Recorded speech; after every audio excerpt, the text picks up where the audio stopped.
guys? It's Tommy here from Saleslucky, and today I want to talk to you guys a little bit about leadership. I've mentioned several times on my blog how when I started out in sales about 10, 15 years ago, and I really wanted to get better with people, and I wanted to be better with people and be more persuasive and be more influential and have these skills that will allow me to lead a better life because I can deal with people better. And I'm really glad I did that. And while sales is an incredibly important piece of that, there's another aspect to this that I didn't really realize until recently, which is leadership. You know, um, Sales is influence and persuasion, and so is leadership. Leadership is about leading other people, leading a team. It's as I've grown over these past year or so, I've realized, as people say, you can't really do something great on your own. You really need a team, whether it's a basketball team or a business or a sales team. You need other people on a mission with you to really start to drive some results.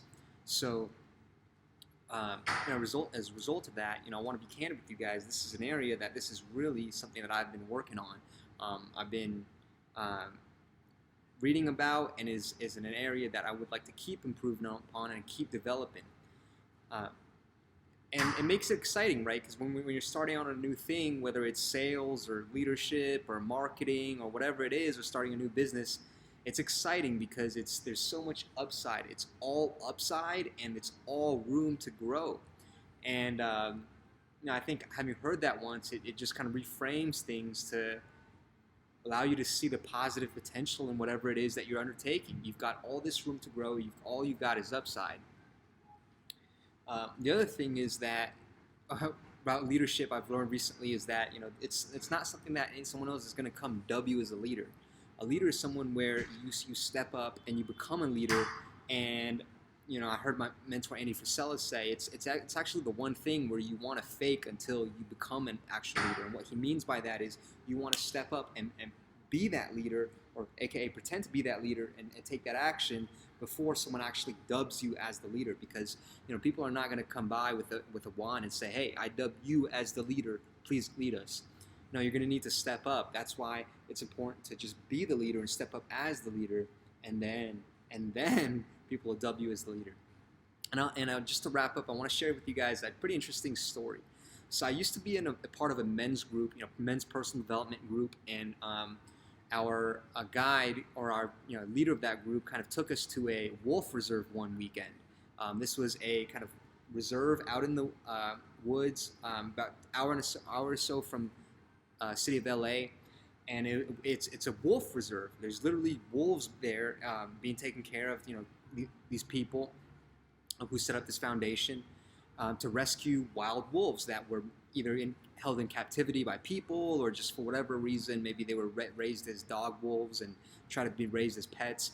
Anyways, there's this foundation, this reserve full of wolves, and we were on a tour there that weekend. And our guide would walk by each wolf and describe them.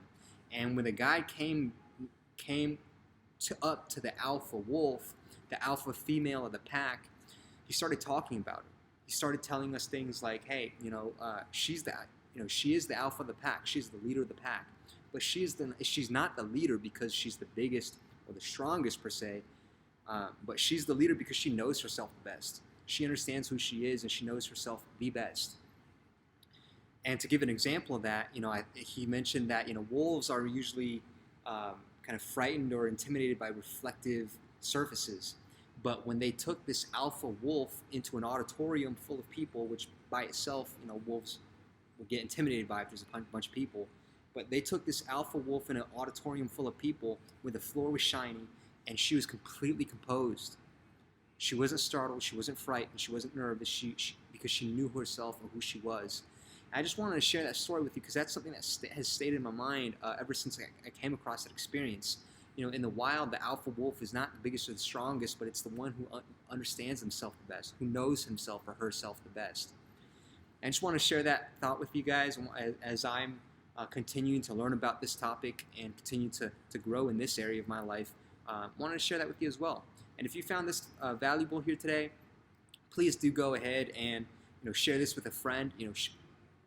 Please, go ahead and share this with a friend. I put time and effort into creating this content, writing these blog posts, And so if you found this valuable, helpful, please do share this with one friend. And we spread the movement here at Saleslucky. You know, what we stand for here at Saleslucky is selling authentically and genuinely helping people, and really being good stewards of the people that we're helping. You know, this responsibility that we have, right, as professionals. So what we're not about is scamming people. We're not about pulling a fast one over people. We're not about making a sale and then turning around and laughing at the customer and making fun of. We're not about any of that stuff. We're about doing the right thing and genuinely helping people. So if you found value out of this, please do share with somebody, and I'll see you guys soon. Take care. Cheers.